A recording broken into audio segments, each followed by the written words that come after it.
இந்த கிளிப் ஒன்று மாட்டிருக்கு. உங்களால இந்த வீடியோ பார்த்துட்டு சிரிக்காம இருக்க முடிஞ்சதுன்னா கமெண்ட் பண்ணுங்க. கச்சத்தீவை மீட் பண்ணுவீங்க, எத்தனை காலமா இந்த வரைவில் கொண்டு வருவீங்க? கச்சத்தீவை கொடுத்ததுன்னு சொல்ற கட்சி காங்கிரஸ்.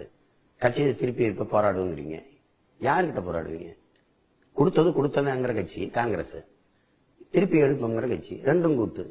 இது மாதிரி எங்களை ஒரு பைத்தியக்கார மக்களா நினைச்சு எத்தனை காலத்துக்கு நீங்க எப்படி? நாளைக்கு நம்ம ஆட்சிக்கு வந்து போர் தொடுத்து போயிருவோமா? எப்படி நம்ம கட்சி போடுவோம்? நீதிமன்றம் மூலமாகவும் சர்வதேச தீர்வு மூலமா தானே போயாகணும்.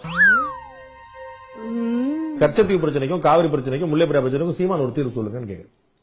அதாவது நான் தான் தண்ணீரே நாங்க அங்க கேட்க போறது இல்லை. கச்சத்தீவை எப்படி மீட்கிறது? காவிரியில தண்ணி எப்படி வாங்குறது? முல்லை பெரியாறு அணையை 156 அடிக்கு எப்படி கொண்டு வரும்?